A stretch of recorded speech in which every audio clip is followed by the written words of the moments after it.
Umenipa jina eh? Poa poa. Tuko poa. Godi, tuambie. Tumeona sasa msimu ujao unaanza tarehe 12 hapo Agosti kwa Ngao ya Jamii. Unaonaje chama lako? Muda uliopo unatosha kuandaa timu ya kumfunga Simba? Muda upo, muda mzuri. Tunachoshukuru ni kwamba baadhi ya wachezaji wamepata muda mzuri wa kupumzika. Saa hizi hakuna national team games ambazo zinaweza zikawachosha. Kwa hiyo naamini ni kwamba viongozi wanapaswa kusajili haraka iwezekanavyo, kuweka wachezaji pamoja kwa muda hata usiopungua hata wiki 2 ambao utawafanya kwenda kufanya maamuzi. Uzuri wake sisi tunayo timu bingwa ambayo imetogea kombe.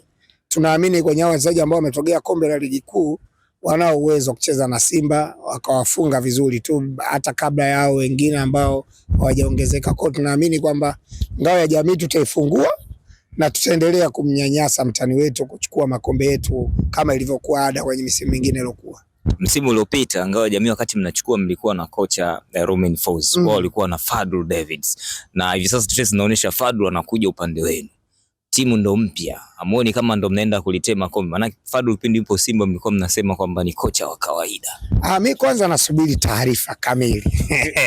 Taarifa ya Fadlu kuja Yanga naiona kwenye mitandao ya kijamii, bado sijaona kwenye official page ya club, lakini naamini ya kwamba unapokuwa na wachezaji walio bora ndio wana uwezo kufanya maamuzi kiwanjani ya kuugea wao matokeo. Mwalimu ni sehemu nyingine ya nyongeza ambapo anaweza kuwafanya hao wachezaji bora kuwafanya kwa pamoja kuweza kugea makombe. Kwa hiyo cha kwanza ninachoamini ni kwamba tuna squad nzuri na tuna viongozi imara. Watatuletea huyo mwalimu aliye bora kuifanya hiyo timu kuwa bora. Simba ni wateja wetu mara zote. Simba ni timu ambayo tunaimudu. Hata ukituamsha alfajiri, ukituambia saa 9 usiku mna mechi na Simba, ujue tuna uwezo wa kuwafunga. Kinachotokea ni kwamba kwenye hizi mechi za kimashindano zinahitaji mwalimu ambaye anajua leo niweke hawa, kesho nibadilishe kidogo, nipumzishe ili niweze kucheza mechi za ligi kuu vizuri. Lakini kwa mchezo wa ufunguzi wa Ngao ya Hisani asina mashaka. Mechi moja tu ya kuamua. Tena unacheza na Simba. Simba huwa ni mwepesi kwetu always. Yani Simba ni timu ambayo itufikirishi.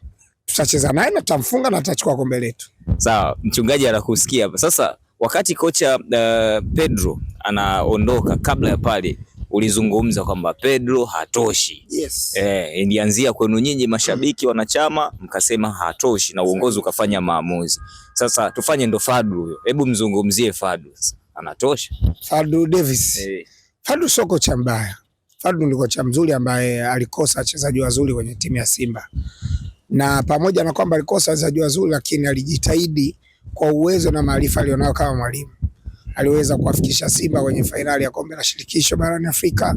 Pamoja na yote ya kwamba kikosi cha Simba kilikuwa ni cha kawaida kibovu, ule mwalimu na uwezo wake alitugea challenge kubwa Young Africans ya kuweza kuchukua ubingwa kwa alama zisizopungua 4.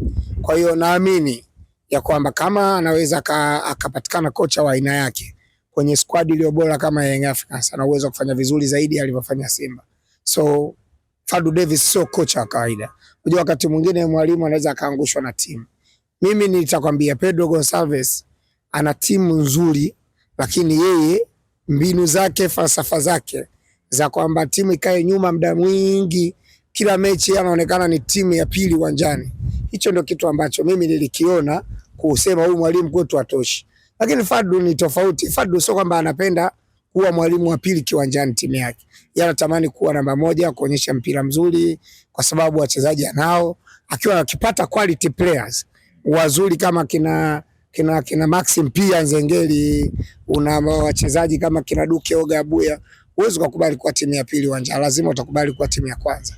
So naamini kama atapata hiyo nafasi au kama ambavyo tunaye Molin, naamini kwamba timu yake inapaswa kuwa timu ya kwanza kucheza uwanjani, miliki mchezo, huwa tuna enjoy zaidi kuwa na mwalimu wa aina hiyo. Hebu mwambie neno moja mchungaji, pale walichafua mazingira pale, na inaonekana kama Yanga mnachelewa kujenga, ndio maana ya mambo yanatokea. Walichokifanya ni kama wametukumbusha kwamba mnataka kujenga uwanja ili hali wao wakiwa hawana uwanja. Sasa tuwaambie, nadhani msimu ujao utakapokuwa unaanza mpaka kufikia tamati, hata kama utabahatika kuchukua kombe la Mapinduzi, tutawaruhusu wapite. Hata kama utabahatika kupata Kombe la Mapinduzi taruhusu wapite waje wauone uwanja, sio waje wamwaga walichokimwaga. Wazo la kufanya vile, amuogopi mzee mpira, sikia mzee mpira amechukua vile vitu vile. Unajua sisi tuko tunasema sema kupumulia siku nyingi. Kama tupumue, tumekaa miaka mingi sana. Miaka mingi ni mingi sana. Roster ilikuwa ni kubwa. Kwa watu wakasema sasa tumepata chance hii, ngoja tumalizane hapa hapa. Ndio maana niomba viongozi wa Simba, ikiwezekana weekend moja, twende hata Coco Beach. Tukutane wana Simba wote. Ili kila mtu atoe ile alicho nacho. Hao wenzetu kuna tukio kwa wanafanya ambao tulikuwa tunalibeza ni kweli, lakini ilikuwa inasababisha lete umoja, kuleta umoja. Watu kaa pamoja. Kwa Simba nao tungejaribu kufanya tukio la kuwaita watu pamoja hata Coco Beach. Angalau unajua hata juzi hapa watu wamepumua. Tunaenda kule. Kwa hiyo siku special hata tunywe maji tu.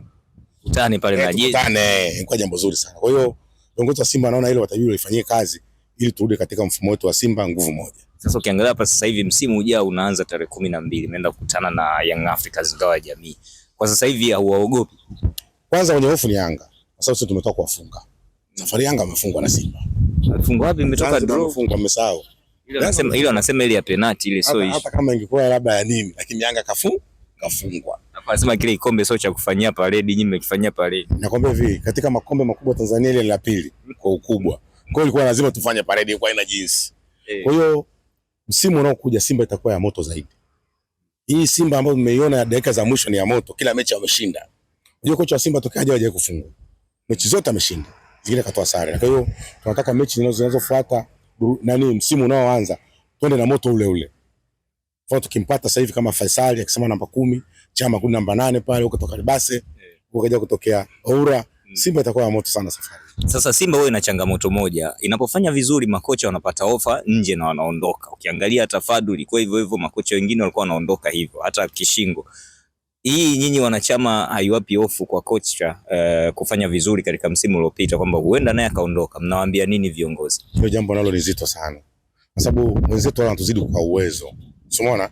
Wenzetu wale wanaweka ofa kubwa kiasi kwamba mtu hawezi kuchomoa. Yaani uwezo ukasema unamngangania tena. Kama Fadu ofa ilikuwa imewekwa, ilikuwa lazima aondoke tu. Kwa hata huyu hapa. Sisi tunaona Simba atafanya vizuri mechi za kimataifa kwa sababu ndio nyumbani kwake.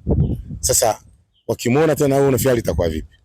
Huyu wakati yuko Stellenbosch, wakati anifundisha timu ya Stellenbosch, alikuwa anachezaji wa kawaida. Lakini timu ndio maana walivyotuonyesha.